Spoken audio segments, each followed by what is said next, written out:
back in theaters again.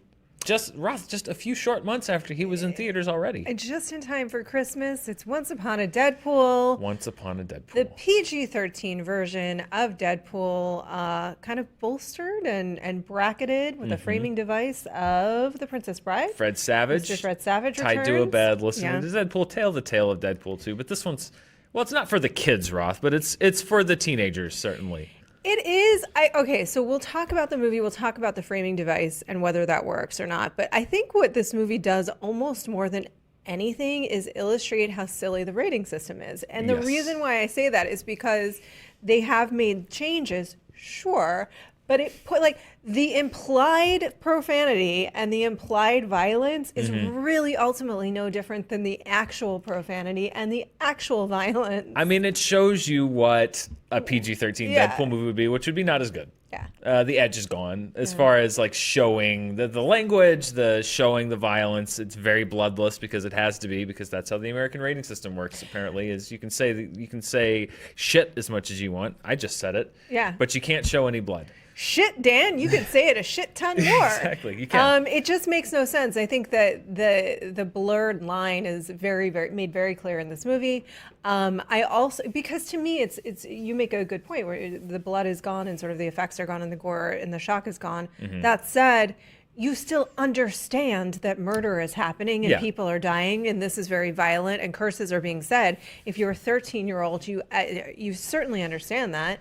So what's the difference? Yeah, I guess the difference is the ratings board. I kind of, walking in, I had kind of hoped that they would have some fun with how they made this family friendly inside the movie itself. Yeah.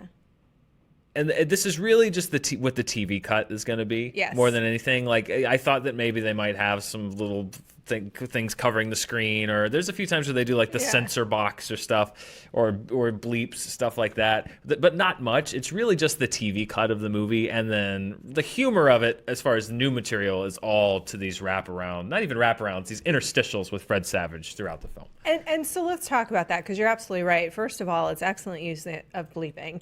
It's very well done. But in that sense, I think that the interstitials with Fred Savage are really funny, and they're very fun, and they add something to the movie. But the movie itself is Deadpool 2, and if you liked Deadpool 2, you will enjoy it again. It's a little less bloody. There's some of my favorite jokes were actually cut out of this version. Yeah, well, the whole front part, the Dolly Parton 9 to 5, the setup is all gone, because I think they had to make room for all of this new material, and that's was the easiest cut. I don't think the movie itself works quite as well, just because, not necessarily because of the censorship. But it's interrupted. But it's interrupted, and they do cut jokes. They do cut some things out that really sell other parts of the movie. So if I'm looking at the movie Deadpool 2, this is an inferior version, just because the theatrical cut, and I guess the extended cut too, and now this is the third cut. Yeah.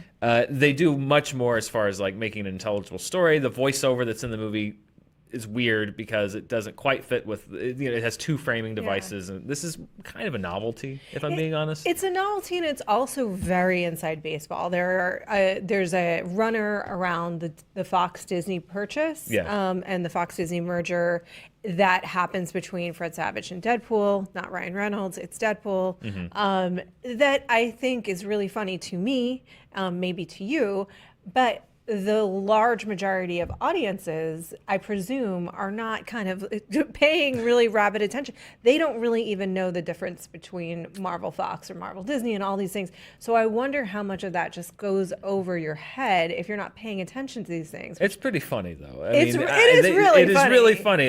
It's a savage burn. It is a savage burn. I like it. GTE is like, I heard our engineer in the back actually gave me that one too. Thank you. I was not let down by the new stuff. It's just as sharp as the stuff in the new Deadpool movie. It's funny new material. It's not just 30 seconds at the beginning and 30 seconds at the end. They do weave it throughout. Yes. And it's pretty uniformly funny.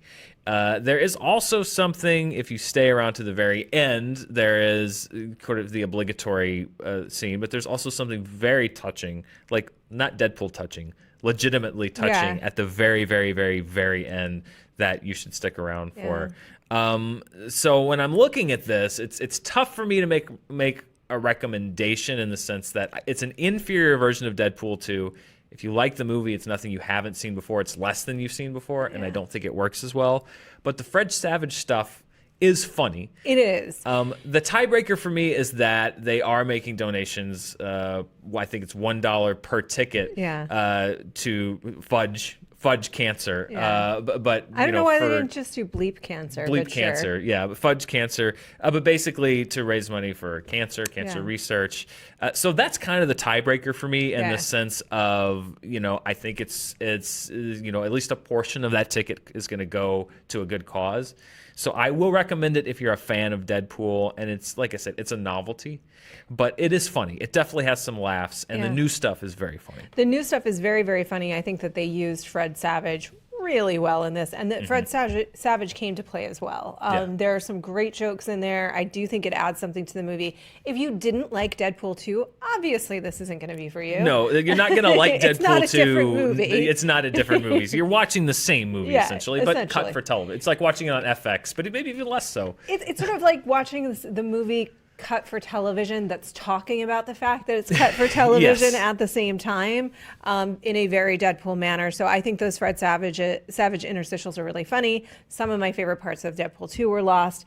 The tiebreaker for me too would be the donations, but I would also say this.